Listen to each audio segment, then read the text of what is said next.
Good morning. It is day 61 of the Mississippi River Trail, where I, as a single mom, am paddling the Mississippi River from Minnesota all the way down to Louisiana with 7 of my 15 kids. We're a family of 15 kids. One mom and Smokey Bear. And the 7 youngest of us are paddling the whole Mississippi River. This is chaos made fun. Come follow our adventure.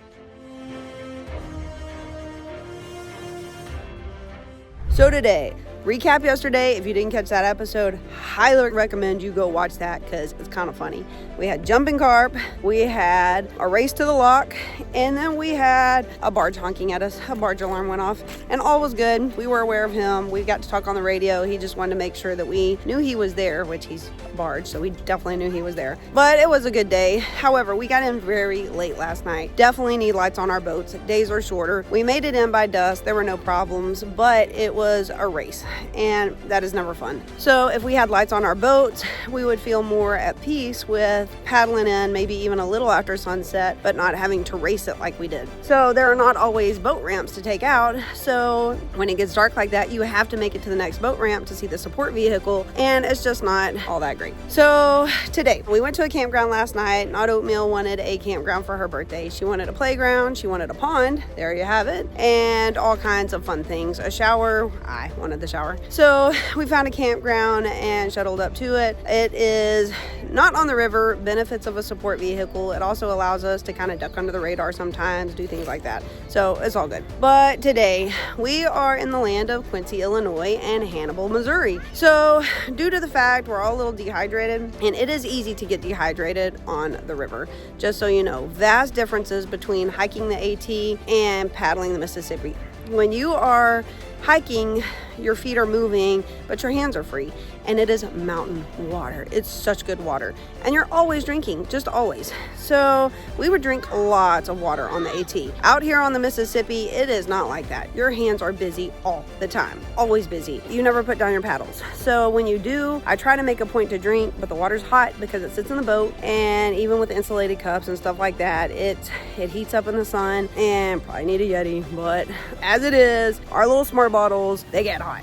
So yeah, it's not all that fun to drink water out here, and your hands are busy. So dehydration is still an issue, and it leads to not feeling good. But being in the land of Quincy, Illinois and Hannibal, Missouri, we can go educate. On the education note, lots of people asking, we even got asked at a campground this morning, how do we afford the gear? How do we afford to do these things? There are lots of creative ways when you have this many kids to be able to do things. Hannibal, we would love to go to the Mark Twain Museum and see the caves. That is on a bucket list. However, with this many people, that is not always financially doable for us. So $35, $37 a pop is a huge nope. So on that note, we will go walk around, immersion type of learning, and you just immerse yourself in the culture and things like that. You learn about the area, but then we utilize YouTube and we do history and science and things like that. So while there is a time and a place for online education, which we do at home when we are not on trails, and they have curriculum and things like that. But when we are on the trail, a lot of things, like you're not going to learn about Fort Madison, Iowa in your history online curriculum or your history book. So benefits of YouTube is you can go to those places, and then at night you can get on YouTube and learn about those specific areas you're in. Also, we figured out that a lot of museums we go to that you would have to pay for also offer those very same things, like the Button Museum, and that was free entrance. But it's an example. The Button Museum, the videos they show in the Button Museum are available on YouTube as well. So a lot of the things we would see in a museum that we would have to pay for are freely available on YouTube. So we get the benefits of having learned those things without the cost of actually having to pay admission. So to all those questions about how do we afford this, how do we get in, those are a lot of the creative things that we do and the solutions we found to be able to do fun things without a lot of cost involved, especially for a group of this size. So that is what we're going to go do today. We're going to go see Quincy and look around at the history there, and then we'll go to Hannibal, walk around, learn about Mark Twain, all the cool things there are to do in Hannibal, look at the murals, and it sparks conversation too. The murals on the walls, things like that. They're kids, they spark conversation, they wonder, they ask questions. Then that allows us the freedom to get back to camp and watch YouTube videos and look up stuff, Wikipedia, all those things you can utilize on the internet. So very much an online education, but I think it's a healthy balance that we found, because we'll go and we're in those places, and then we utilize computers and things to learn about where we've been rather than just staring at a screen all day and furthering the screen problem and obsession with doing nothing but sitting down and staring at screens all day. So that is our day today. I don't feel all that great, so it's a happy medium. Several of us do not feel like paddling. We're all feeling a little down. Try not to be a martyr or a downer. I don't eat a lot when we're on a trail, and that takes its toll too. So should I fix it? Yes, I should, but I don't. It's hard to eat. It's hard to eat. I eat about 1 meal a day, but you struggle with it. So anyway, we're gonna take an education day and go have some fun in Quincy and Hannibal, thanks to a support vehicle, and then we will figure out where to go from there. But paddled in last night late, putting lights on boats today too. That's on the agenda. The kids are gonna fish. They have new fishing gear, and they are very, very, very excited. So while they fish, we'll put lights on the boats. We should be good to go there, and we're gonna go have a good day. So let's go learn about some Mark Twain. Get alerts when we release new episodes. Be sure to like and subscribe to our channel. Be sure to like and subscribe to our channel. All right, once over of our lovely campsite. Look at that. Look at that. They call it a lake. It's a pond. Oh, people, look, this is indicative of how low the water levels are everywhere we are. And it started up in Minnesota, and they talked about how low they were there, but it has continued on now down into Missouri. But this right here is the OG water line. You will see the patterns where the grass and the waves are kind of little like wiggles through here. That is the OG water line. Right here is where it hung for a very good long while, and you can see that. And that is where the water level is. So it is supposed to be a 22-acre pond, or lake. I think they call it a lake, but it's pretty much a pond. But they say there's a sign up there that says a 22-acre lake. Right now, it is very, very, very obviously low. But look how much water is missing out of it. That is a lot of water that is no longer in that lake. So anyway, this was our campsite last night. That is very indicative of the river though. Just so y'all know, for as low as this pond or lake is, the river reflects that as well. The river is now where we were last night. It was about 4 to 6 feet lower. It is significantly low. So that explains why they are limiting barge amounts and all that, the weights and the sizes of barges. They're talking about doing it in Memphis, and I think it goes into effect. Oh, I tried to save it. Where'd you find her? In the mud. Oh. So I think the limitations, limits for barges go into effect. Somebody said, we talked to one of the lock operators, and they said they're trying to haul as much and as fast as they can because they're fixing to take effect. I don't remember the date, but it was soon. It was like a week away. But anyway, our campsite for the night. This was BNC, me, right here, Gresham Galax. A was somewhere over here, and Smokey was way over here. All looks good, all cleaned up. They're picking up the picnic table, and we are ready to go. Oh, hello. You ready to go? Let's go. We're currently on Quincy Island at Adams Landing. Look at this sign. Look at that. The historic recreation was kind of sad, but it's still cool, is dedicated to the preservation of our American heritage and the settlement of the military tract. All right, people, this is why we can't have nice things in America. He's on the roof of this beautiful, who's ringing the bell? Of this historical site. Yeah, just don't be with people. Respect history. Respect all the history. Like, we found out in Fort Madison that the mayor was actually in the process, and had been for the last few years, of trying to tear down the actual Fort Madison to build a new fire department. That is sad when you are destroying history for things like that when there is other land available. So respect history, because there is so much to it, and there's not much of it left. Oh, look at this, a smokehouse. So this is the OG smokehouse that was moved to this location.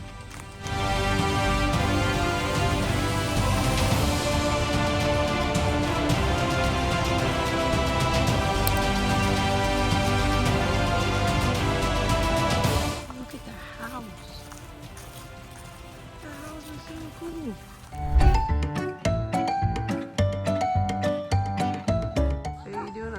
Romeo?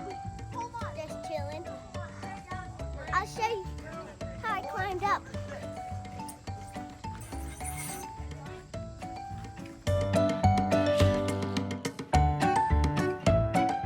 Smokey's tip of the day. Smokey's tip of the day.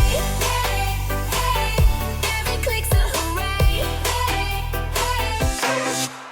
How are we all doing today? Let's have a little conversation today about food and energy out here in the wild.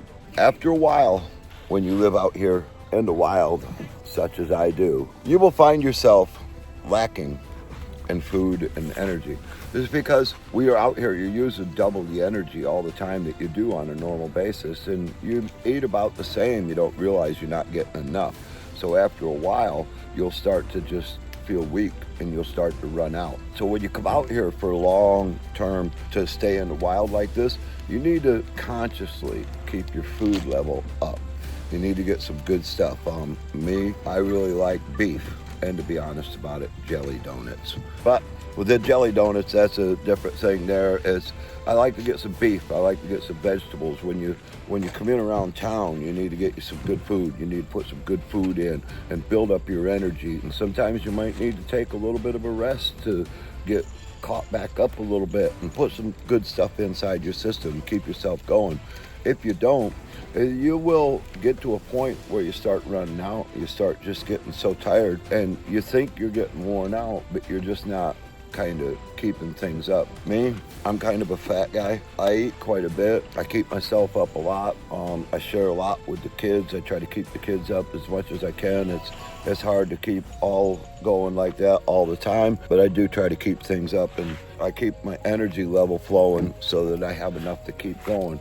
Because after we're somewhere 60 days in now, after 60 days, you're out here, you're living like a hiker out in the outdoors. You're eating ramens, you're eating mashed potatoes, you're filling yourself up, but you're not getting some of the minerals that you need. So there's important things. Oranges are important. Keep your vitamin C up. That keeps your strength. That keeps your immunity up. Out here in the wild, eating ramen, mashed potatoes, maybe a little bit tuna packages and stuff. But you look, there's not a lot of vitamin C in there. So when you come in, get some oranges. Bananas will help you with potassium. This is one of my problems, water, more water. I always need more water. I never drink enough water. I have a bad problem with Pepsi Cola and Mountain Dew. I've drank both of them my entire life. That's my energy level.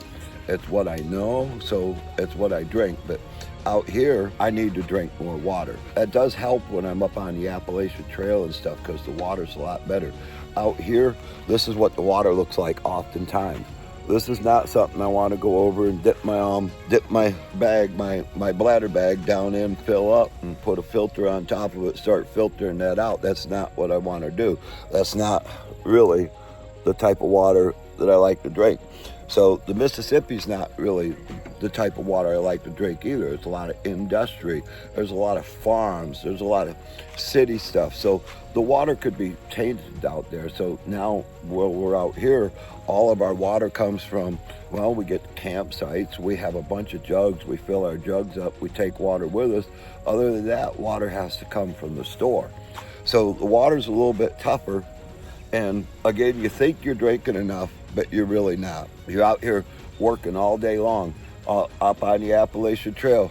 You're working them legs. You're keeping them legs going, okay? You're working hard. You're working everything.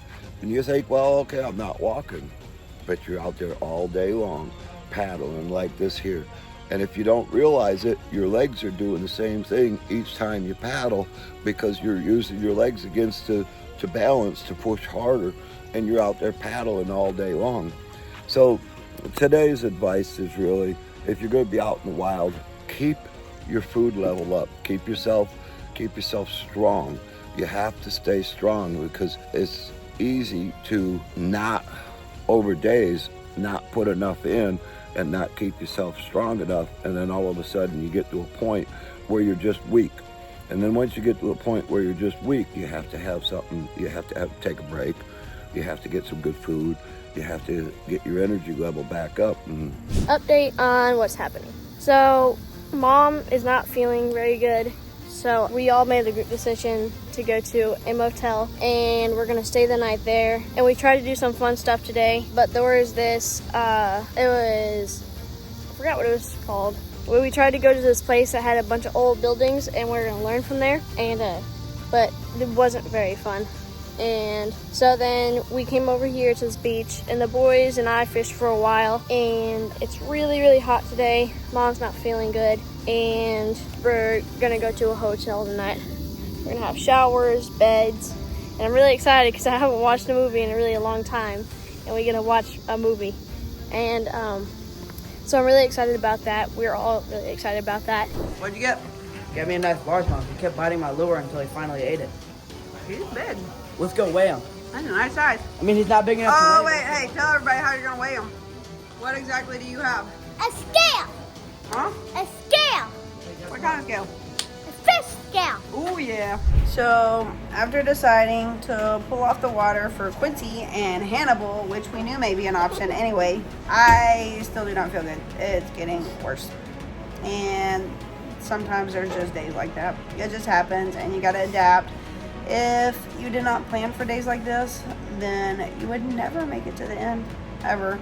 So just know that some days you're probably not going to feel good, and that's okay too. So Corey and that crew went to Walmart, and they're getting stuff to address probably dehydration. I have no idea. I'm not sure, but it ain't too good, and it's only gotten worse through the day. So we made the call and are in our very, very first paid-for motel, and it is the Happy Stay Motel. But the dude that runs it is from India, and he's way cool. He's so, so sweet, and he gave us a good deal. And we heard all about his life, his culture in India, and we are now in a little motel room and at the Happy Stay.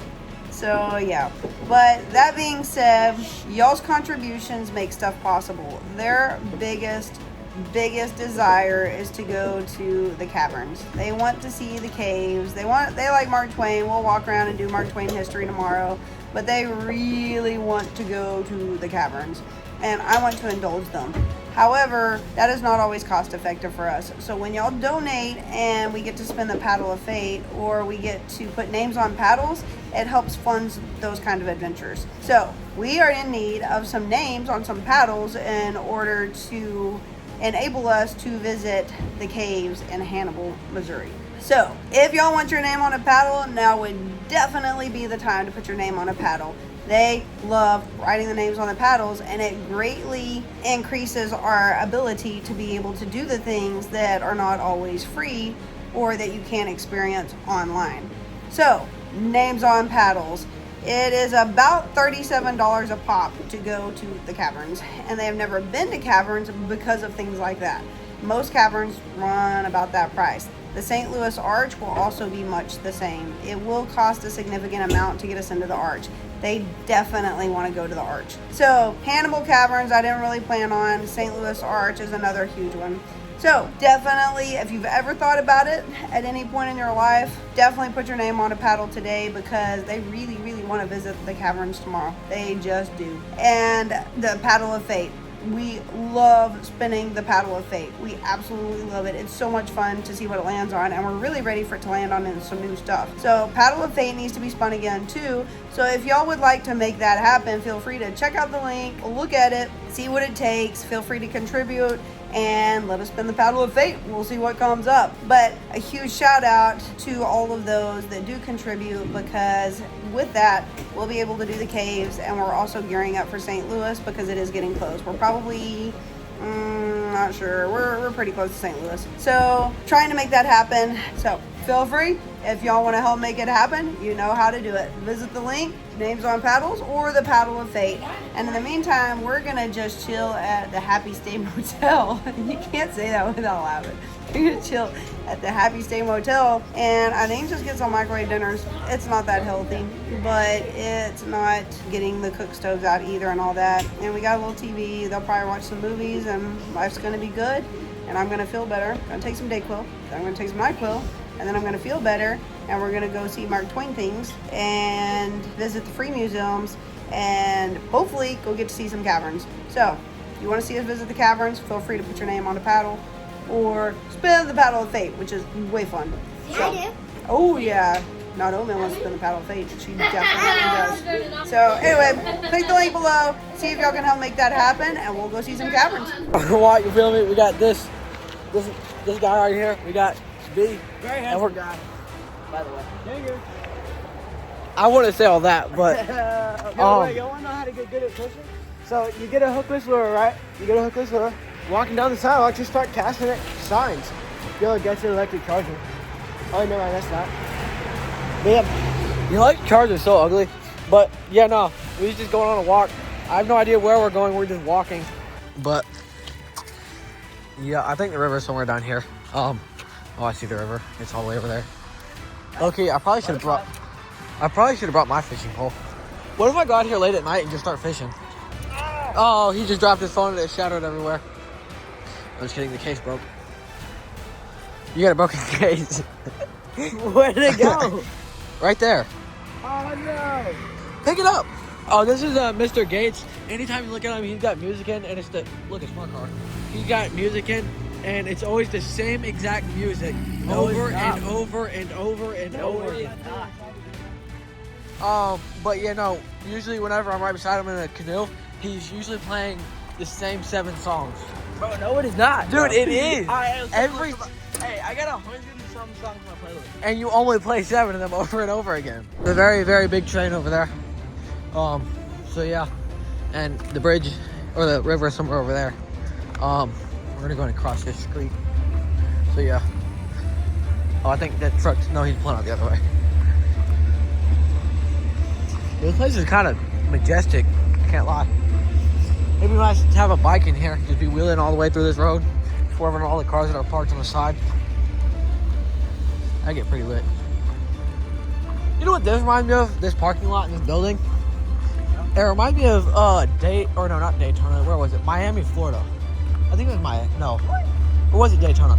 I don't know, I went there with Garrison and Lysandra and everybody. And then like right over the hill there was the ocean. And it was really, really majestic. It was like dark with all the lights on, and you had the pier that was going out into the ocean. It was majestic. No, it's 2 right here. I got enough room. Oh, there's a frog. Oh, that's B's frog. It looks like a real frog.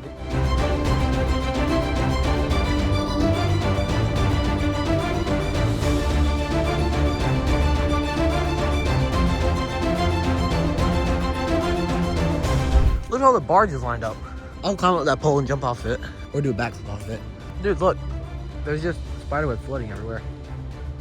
We're gonna look at these barges. There was one of them that kept honking earlier. I think it was that one right there. The one with all the lights wrapped around it. Or the one with the lights. But yeah, we got this little thing. That one's smaller than this one. I think that was the boat that kept honking earlier. Not this one, but this one.